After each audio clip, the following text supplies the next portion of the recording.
أعوذ بالله من الشيطان الرجيم بسم الله الرحمن الرحيم ولوطا إذ قال لقومه أتأتون الفاحشة ما سبقكم بها من أحد من العالمين إنكم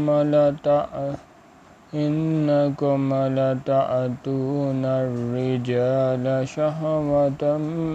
من دون النساء بل أنتم قوم مسرفون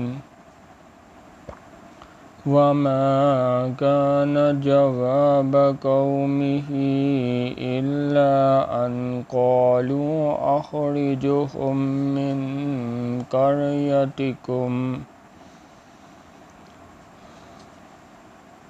إنهم أناس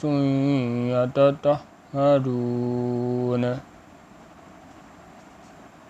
فأنجيناه وأهله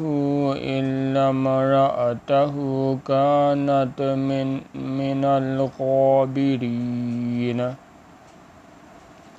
وأمطرنا عليهم مطرا فانظر كيف كان عاقبة المجرمين وإلى مدين أخاهم شعيبا قال يا قوم اعبدوا الله ما لكم من إله غيره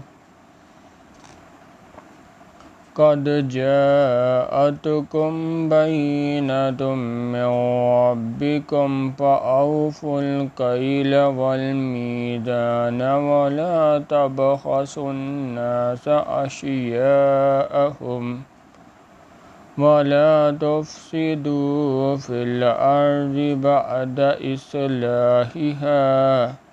ذلكم خير لكم إن كنتم مؤمنين۔ اور اسی طرح جب ہم نے لوط علیہ السلام کو پیغمبر بنا کر بھیجا تو اس وقت انہوں نے اپنی قوم سے کہا کہ تم ایسی بے حیائی کا کام کیوں کرتے ہو کہ تم سے پہلے اہل عالم میں سے کسی نے اس طرح کا کام نہیں کیا، یعنی خواہش نفسانی پورا کرنے کے لیے عورتوں کو چھوڑ کر لونڈیوں پر گرتے ہو۔ حقیقت یہ ہے کہ تم لوگ حد سے نکل جانے والے ہو۔ تو ان سے اس کا جواب کچھ نہ بن پڑا اور بولے تو یہ بولے کہ ان لوگوں یعنی لوط علیہ السلام اور اس کے گھر والوں کو اپنے گاؤں سے نکال دو کہ یہ لوگ پاک بننا چاہتے ہیں۔ تو ہم نے ان کو اور ان کے گھر والوں کو بچا لیا مگر ان کی بیوی نہ بچی کہ وہ پیچھے رہنے والوں میں تھی، اور ہم نے ان پر پتھروں کا مینہ برسایا۔ سو دیکھ لو کہ گناہگاروں کا کیسا انجام ہوا۔ اور مدین کی طرف ان کے بھائی شعیب علیہ السلام کو بھیجا تو انہوں نے کہا کہ قوم اللہ ہی کی عبادت کرو،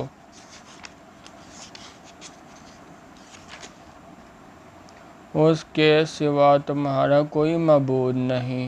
تمہارے پاس تمہارے پروردگار کی طرف سے نشانی آ چکی ہے، تو تم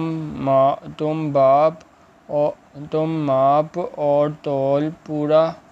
پوری کیا کرو اور لوگوں کو چیزیں کم نہ دیا کرو اور زمین میں اصلاح کے بعد خرابی نہ کرو۔ اگر تم صاحب ایمان ہو تو سمجھ لو کہ یہ بات تمہارے حق میں بہتر ہے۔